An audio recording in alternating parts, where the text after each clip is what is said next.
Donc, voilà, on est à la place de la République comme tous les dimanches. Les objectifs restent les mêmes.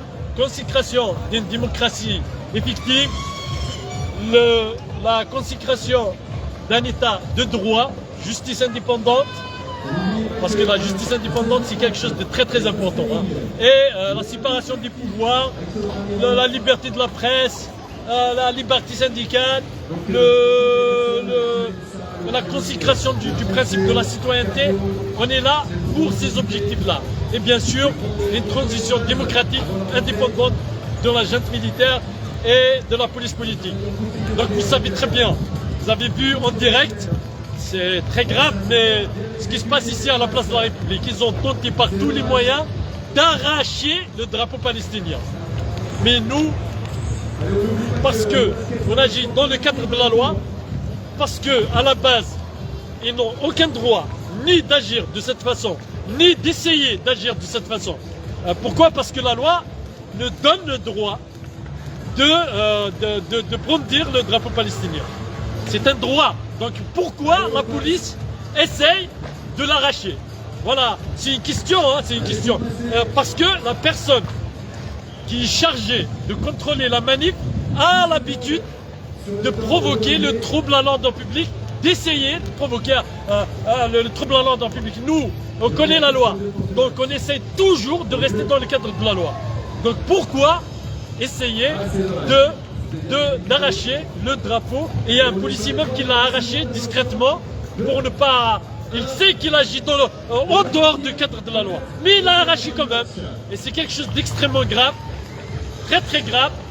Et nous, on va agir devant le tribunal et on ne laissera pas ce genre d'agissements qui sont contraires à la loi et contraires à la pratique même, à l'uniforme qu'ils portent. C'est grave, en fait, d'agir de cette façon-là, en piétinant même son propre uniforme, la loi, tout, et en fabriquant en fait des lois qui sont contraires aux lois de la République. Donc, ça c'est la première chose. Donc, deuxième chose, pourquoi ils ont tenté par tous les moyens d'arracher et de nous empêcher de brandir dans cet endroit-là, précisément en fait, le drapeau palestinien. Tout simplement parce que, il faut le comprendre, le fait de le brandir, parce qu'il y a une manif parallèle, c'est une manif en fait sur l'Ukraine, et comme ces manifs sont largement en fait diffusées, largement couvertes par en même temps les journalistes entre parenthèses indépendants, TF1, LCI et compagnie. D'ailleurs TF1 ne voulait même pas nous donner la parole, hein, pour vous le dire. Hein. Ils ne voulaient même pas nous donner la parole. Voilà, et ils se disent chaîne indépendante, chaîne qui respecte la liberté d'expression, mais ça n'a jamais été le cas. TF1, c'est une chaîne de débiles. Voilà, donc c'est faux. Ils n'ont jamais été une chaîne neutre, ou c'est une chaîne qui ne donne pas la parole. Et d'ailleurs, comme toutes les chaînes, en fait, qui ont boycotté tout ce qu'on fait ici parce qu'ils sont contre notre révolution. Ils sont contre la révolution, ils ont protégé toujours le régime totalitaire d'Alger, n'ont jamais parlé ni des prisonniers, ni en fait de la façon dont le peuple algérien est traité par un régime totalitaire, jamais, rien, sauf Sansal, leur ami, qui travaille pour leur cause et qui n'est là que pour satisfaire en fait leurs besoins sur le nationalisme destructeur, de racisme, de fascisme et toutes les idées qui sont contraires, même si nous, on est pour la liberté d'expression, en vrai, pas fabriquée. Nous, on est contre l'emprisonnement de tout, quelle que soit la personne, à partir du moment où cette personne en fait ne dépasse pas en fait le cadre juridique, le cadre de la loi, et on est contre les prisonniers, contre les gens qui emprisonnent des personnes pour des raisons politiques ou d'opinion, ou quelle que soit la raison. Donc voilà la différence entre nous. Eux, pour la propagande, oui. Les militants de propagande, oui. Militants nationalistes, oui. Militants fascistes, oui. Et ils les soutiennent. Mais les militants qui luttent pour la démocratie, les libertés, les droits de la personne humaine, ça les dérange. Et ça, ils font tout au contraire, pour ne pas laisser, même ils ne vont pas laisser les choses se faire, même sur le terrain. Et vous avez vu aujourd'hui une démonstration, on l'a fait des policiers. J'ai été entouré par les policiers. Pourquoi faire? Arracher le drapeau de la Palestine. C'est grave, c'est extrêmement grave. Donc, et ce policier a l'habitude, je vous le dis, a l'habitude de faire ça. Il était toujours là pour mettre la zizanie et provoquer le trouble à l'ordre public. Et à la base, son rôle est de maintenir en fait et d'empêcher tout trouble à l'ordre public. Donc voilà pourquoi ces gens-là, ils finissent toujours par sortir du cadre de la loi, et c'est quelque chose d'extrêmement grave. Donc deuxièmement, je veux revenir à Tebboune Mzouar, et ils doivent nous dire il est où ce clown illégitime, il est où? Comment tu prends le pouvoir par la force, tu disparais, et les Algériens ne savent même pas où il est ce clown. Donc, et le régime totalitaire ne parle même pas, ne dit même pas il est où l'illégitime qui a pris le pouvoir par la force, imposé par une junte militaire. Voilà, le règne en fait de la junte. Après la décennie noire, c'est la décennie rouge. Et après la décennie rouge, c'est la risée du monde, c'est-à-dire tout le monde partageait en fait les photos de Bouteflika moribond, complètement out. Et eux, ils continuaient à dire que Bouteflika, il est toujours vivant, et même Hollande faisait en fait la promotion de Bouteflika, et Sarkozy, et notamment en fait tous les présidents qui sont passés, en fait, et notamment la Macronie. Donc ils ont essayé par tous les moyens de dire que Bouteflika n'a rien, et même l'alacrité, Hollande a osé parler de l'alacrité de Bouteflika. Donc et aujourd'hui, pareil, toutes les histoires en fait de lutte entre eux, comme quoi ça se passe mal, mais dans le fond, vous savez, Macronie a sauvé le régime totalitaire. Donc si Bruno Retailleau, en fait, le racisme dans toute sa splendeur, donc puisqu'il parle en fait de l'immigration, il n'a qu'à arrêter de soutenir les régimes totalitaires. S'ils arrêtent de soutenir le régime totalitaire d'Alger, en 2019, les Algériens ont vu, il n'y avait pas une barque de fortune. 2019-2020, jusqu'au début de la répression, il n'y avait pas une barque de fortune qui a traversé la Méditerranée pour venir en Europe. Pourquoi? Parce qu'il y avait en fait des gens qui luttaient, et il y avait de l'espoir de voir en Algérie la démocratie. Donc en réalité, c'est quoi? En réalité, les gens ont recommencé de traverser la Méditerranée en utilisant des barques de fortune, ou des barques de la mort, parce que les Algériens les appellent comme ça, donc je préfère garder les termes utilisés par les haragas. Donc en vrai, c'est le soutien de la dictature qui provoque de l'immigration. L'immigration est provoquée par le soutien de la dictature.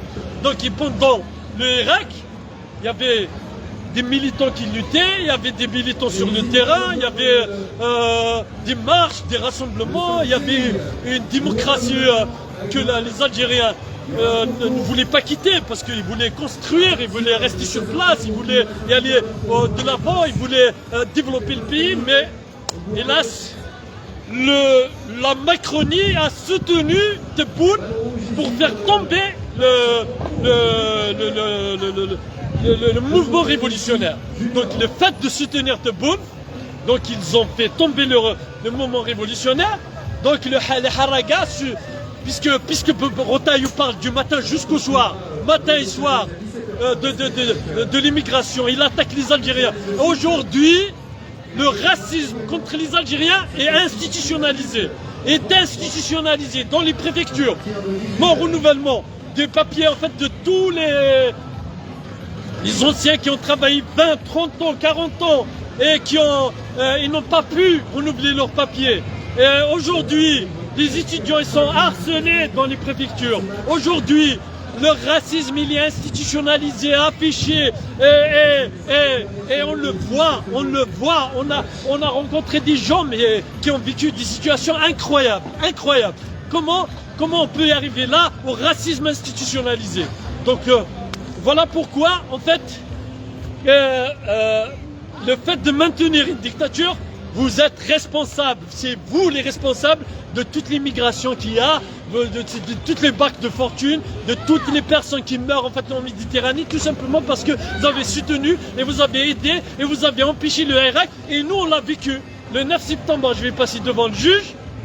Le 10 octobre, je vais passer devant le juge parce qu'ils veulent casser le Irak, parce qu'ils veulent nous empêcher d'exister, parce que le Irak dérange, parce que le Irak, c'est un mouvement qui va libérer l'Algérie. Donc ça dérange la Macronie, ça dérange en fait tout le monde, hein, ça dérange tous les gens qui ont des intérêts. Vous savez, l'Italie avait un déficit il y a quelques années. Et cette année et l'année passée, parce que le régime totalitaire d'Alger lui donne le pétrole et le gaz gratuitement pour former ce qu'on appelle la plaque tournante de l'Europe en gaz et pétrole. Donc le régime totalitaire d'Alger a soutenu une fasciste, une raciste, en remplissant ses poches. Aujourd'hui, le seul pays en Europe qui arrive à réduire son déficit, c'est l'Italie. Voilà où il se trouve l'argent des Algériens. Voilà, les routes qui ne sont pas construites, les universités qui sont faibles. Voilà et la raison pour laquelle nos étudiants, nos meilleurs étudiants partent à l'étranger. Les écoles qu'on a détruites. Vous savez, aujourd'hui, 5 mois de vacances pour réduire les dépenses, parce que pour détruire l'école algérienne. 5 mois de vacances, là. Tous les pays du monde ils vont reprendre. Le 1er septembre, le régime totalitaire a fait le choix de la reprise le 21 septembre pour voler des milliards qu'il est censé dépenser pour former nos étudiants. Et on n'oublie pas que nos étudiants ont quitté l'école le mois de mai. Donc 4 mois de vacances. 4 mois de vacances à des jeunes qui vont se retrouver en fait dans la rue, confronté à toutes les situations, la drogue et toutes les conneries. Donc le régime totalitaire veut détruire, il a détruit l'école, mais il veut anéantir l'école algérienne. Il faut le savoir, Donc il donne des milliards à Giorgia Meloni, la raciste, la fasciste, qui ne mérite pas, parce que elle, qui contre les étrangers, contre tous les citoyens du monde, on lui remplit les poches. Pourquoi? Parce que pour passer un message à Trump comme quoi ils ont une amie qui est en Italie, et ils sont en train de lui remplir les poches.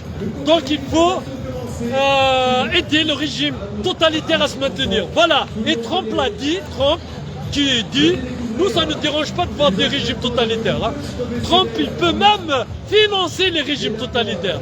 Trump, il peut même aider militairement les régimes totalitaires, parce qu'il est là justement pour organiser la corruption à un niveau un peu plus large. Voilà, et c'est ça la réalité. Donc faites attention, et le régime aujourd'hui, il a échoué. Vous savez, il est en train d'assassiner des Algériens dans le Oued de l'Harrach, dans la vallée de l'Harrach. Et pour en fait justifier c'est l'irresponsabilité de ce régime totalitaire, pour justifier son incompétence et pour laver ses mains. Vous savez, c'est comme si eux, ce sont des juges et le seul responsable, c'est le peuple. Non, le seul responsable, c'est le régime totalitaire qui n'a pas construit les routes dans les normes. Aujourd'hui, on voit des rivières, pas des routes, des rivières. On voit toutes sortes en fait de conneries au milieu de la rue. On voit des dodanes, des cassis, tout. En fait, les routes sont impraticables. Et comment on peut reprocher à quelqu'un, en fait, aux Algériens, quelque chose, alors que le travail qui est censé être fait par le régime totalitaire et sa politique destructrice qui détruit et qui a construit la mort partout, les routes de la mort, les vallées de la mort, les écoles de la mort. Ils ont construit la mort partout. Donc comment on peut dédouaner un régime qui construit la mort et reprocher ça à un conducteur ou un receveur? Les pauvres se sont retrouvés en fait dans cette situation parce que selon eux, et en 24 heures, ils ont pris la décision pour se maintenir au pouvoir en 24 heures. Dans des pays en fait qui respectent la justice, il faut du temps, beaucoup de temps pour faire des enquêtes. Et dans les enquêtes, on va impliquer même les responsables qui ont construit ce pont où il n'y a pas de barrière, où il n'y a pas de trottoir, où il n'y a rien, il y a la mort, et c'est tout. Donc voilà, donc le régime totalitaire n'est pas capable en fait de justifier ses bêtises et sa destruction massive à la nation et l'organisation de pillage et l'enrichissement de Giorgia Meloni qui n'est qu'une fasciste. Donc voilà pourquoi on doit lutter. Ils sont en train de donner de l'argent, ils sont en train d'enrichir d'autres pays sur votre dos. Et pareil pour Michel Aoun, je vous ai raconté ça la semaine dernière parce que Saad, en fait le conseiller de Trump était un ancien militant de Michel Aoun, donc ils sont en train de lui donner encore de l'argent, 10 milliards, 200 millions, mais ça c'est la première vague, parce qu'il y aura d'autres vagues, donc ils vont passer dans les jours à venir, ils vont lui rajouter 200 et 200 jusqu'à 1 milliard.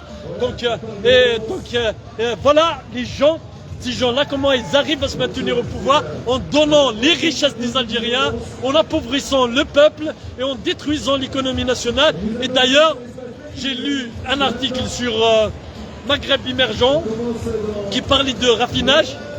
Tous les pays en fait on prend par exemple le Koweït et le Nigeria, là ils ont augmenté à 80-90% en fait le taux de raffinage, c'est-à-dire ils ont arrêté de vendre le pétrole brut pour acheter de l'essence et de gazole ailleurs. Et jusqu'au jour d'aujourd'hui, 60 ans après, le régime qui parle, comme quoi il a fait, même le raffinage, ils sont incapables de le faire. C'est-à-dire on a le pétrole sur place, on a tout ce qu'il faut sur place, on vend le pétrole pour l'acheter plus cher. Voilà l'échec sur le régime totalitaire. Donc la révolution continue jusqu'à la chute du pouvoir. Vive la révolution et vive la lutte.